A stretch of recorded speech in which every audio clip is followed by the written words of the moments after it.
sahabat Joy, bertemu lagi dengan saya Michelle. Dan kali ini kita bakalan podcast tentang rumah Lim Gyosun.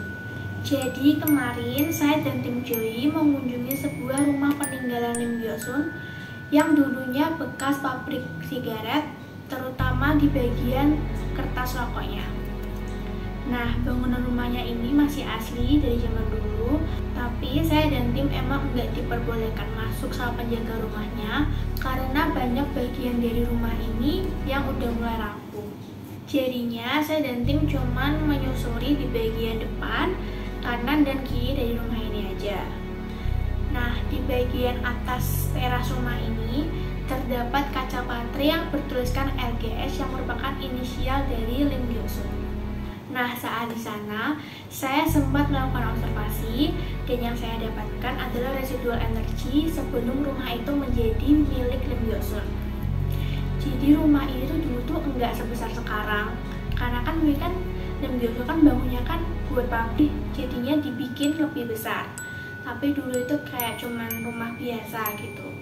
Nah, pemilik rumah ini tuh pasangan suami istri Belanda yang kalau aku dapat gambarannya itu setiap sore istrinya itu selalu duduk di teras, pakaiannya masih pakaian zaman dulu ya, yang lengan panjang terus roknya panjang ngembang itu, terus rambutnya dicepol atas, dan dia selalu duduk di teras buat nunggu suaminya pulang kerja.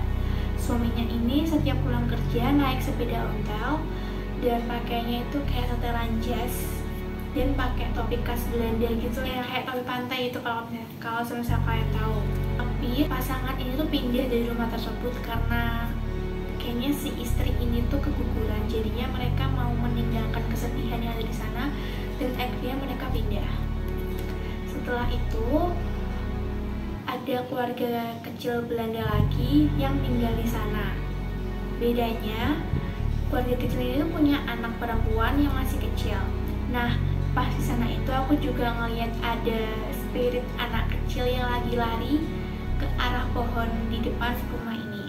Yang aku lihat dulu itu di pohonnya itu ada ayunan dan si anak kecilnya ini tuh sering main di ayunan ini karena emang orang tuanya tuh kayak sibuk bekerja gitu. Nah, karena anak ini emang sering bosen karena ditinggal orang tuanya, dia itu kayak bikin kotak mainan gitu dari kaleng biskuit yang lumayan gede. Dia isi di situ barang-barang yang dia sayang, mainan-mainan dia. Terus dia tanam di bawah pohon itu, kayak digali tanahnya terus dimasukin gitu. Tapi suatu saat yang aku dapat ya gambarannya itu pas lagi main di air itu tiba-tiba anak itu menghilang. Aku nggak tahu dia jatuh atau gimana, tapi yang aku lihat dia tiba-tiba hilang gitu aja. Dan akhirnya keluarga ini pun menjual rumah ini dan sampailah rumah ini di tangan Lim Gyosun.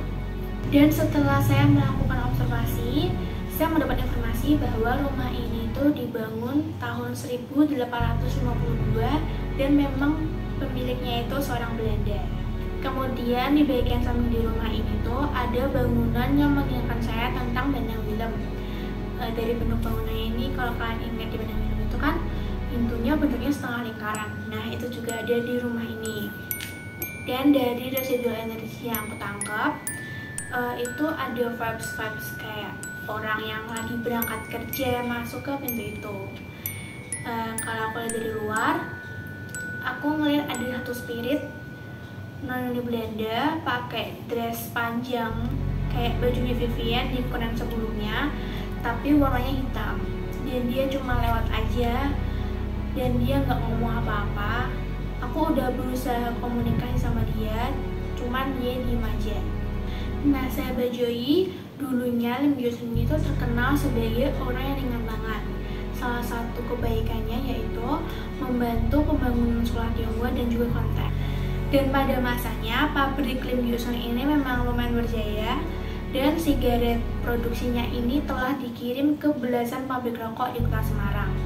Dan yang paling menariknya, sahabat Joy, di bagian depan rumah ini tuh ada sebuah bunker yang memang dibangun untuk tempat perlindungan dari tentara Jepang.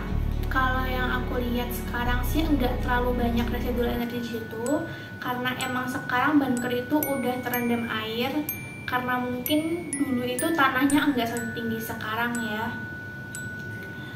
Kalau yang aku lihat tuh di dalam bunker itu tuh ada semacam ruang pertemuan, ada meja besar dan banyak kursi, terus ada brankas juga di sana. Nah, residual energi yang saya dapat dari bunker itu, jadi dulu Lim Gyo-sun ini mengadakan pertemuan besar sama pengusaha-pengusaha sigaret di kota Semarang. Tapi di tengah pertemuan itu tentara Jepang datang menyerang sehingga membuat bunker itu menjadi bergetar seperti mau roboh dan membuat suasana di bunker itu menjadi kacau. Tapi mereka tetap aman karena mereka berada di bawah tanah dan memang itulah fungsi dari bunker tersebut, untuk melindungi dari serangan tentara Jepang. Ya sahabat Joy, demikianlah informasi dan hasil observasi yang saya sampaikan tentang rumah Lim Gyo-sun. Semoga dapat menambah wawasan dan menambah informasi bagi sahabat Joy. Saya tutup dulu.